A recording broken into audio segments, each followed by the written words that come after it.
Alright, if you watched the last video, you'll remember that I had that pattern photo stretched all the way across. I decided that I didn't like that. I think it looked too distorted even though it was just a pattern. So what I did here is I copied it and pasted it. And so I've got three of those photos in their original size side by side. And I think that looks a little better.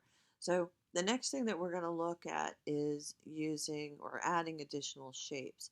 So it's up to you again in as far as the design of your header or your banner image, what types of shapes you want to use.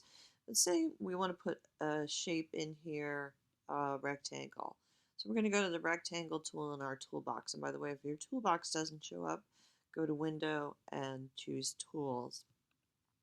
So when we choose the rectangle shape, we can come over here or wherever we want to make our rectangle. And if we want to fill that in with a particular color, we need our swatches box. So to get that up, if that's not open on your screen, go to Window, Color, and Swatches.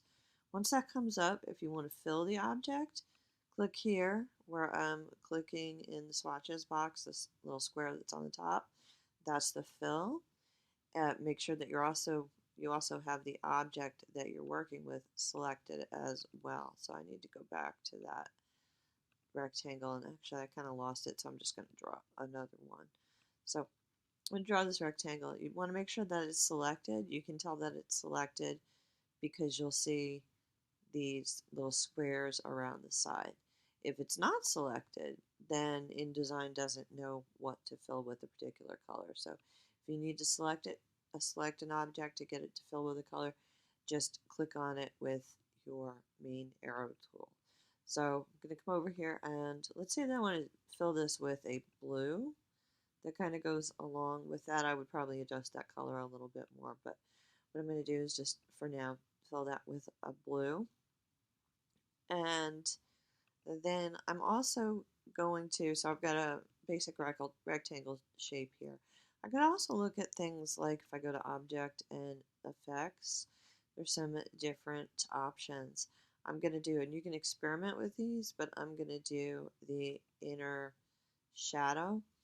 By the way, when you bring this menu up, it lets you try out the different options, and if you hit preview, you can actually see how they're going to look before you actually click to apply them. So I like that. Just I think it gives it a little bit of depth, and I'm actually going to put some text in there.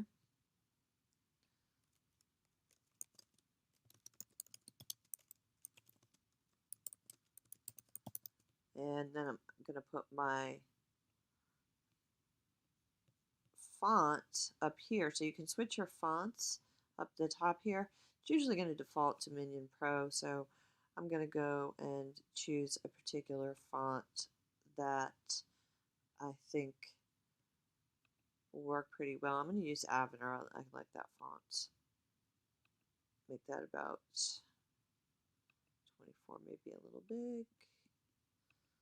Let's try 18. And I'm also going to set the color. So you can set in swatches the color of your text too. So I'm going to come here, I'm going to change this to paper, which is actually white.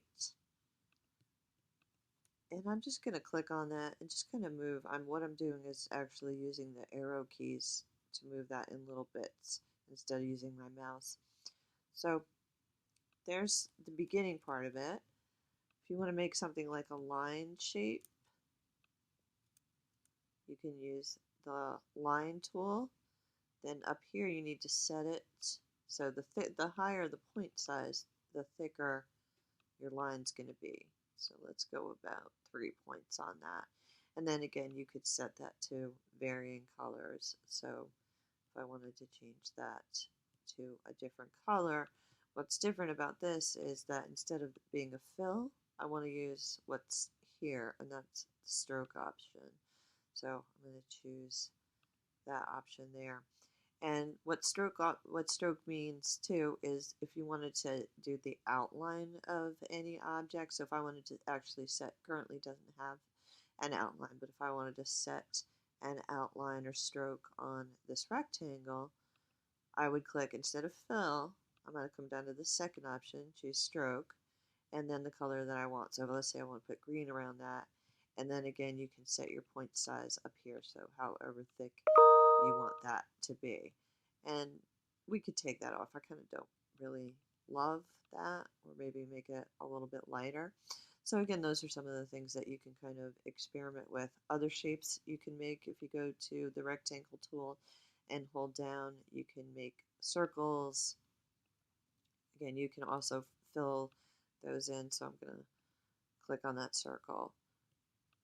And let me just undo move item, undo add new item, and just go back and redo that. So I'm going to make my circle here, and I'm going to fill it with a particular color. I can resize it. I can add effects to this too. So again, if I go to object effects, if I wanted to put like a, let's do gradient feather, something like that. So again, there's a lot of different options.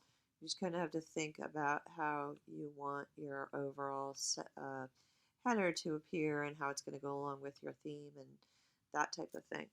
So you can work with those and other elements as well. If you have any questions when you're working in InDesign, just feel free to let me know. Oh, before we go, actually, the other thing that's kind of important to keep in mind too is, let's say we're working with multiple elements here, and we want to put one thing on top of the other. So I'm going to put, I want this circle to come in front of, and I think it is already, but I want it on top of that square that I created. So you can move things around, go object, arrange, bring to front. It is already on the front, but let's say that I make another circle, and I don't think this would ultimately be part of my design, but just to give you an example. And maybe I want that to go sort of down here, but behind this rectangle that I've created, so that only part of it shows. So what I'm going to do is I'm going to go up here, I'm going to go Object, Arrange, and Send to Back. It's going to look like it disappears completely because right now it's behind this photo. So I'm going to go back up here again, and you're basically just stacking elements. So I'm going to go Object, Arrange, Send to Back. And now the photo's in the back, and the circle is sort of in the middle, and the rectangle is on the top. And again, that's how you can adjust elements and have them in different places in your design.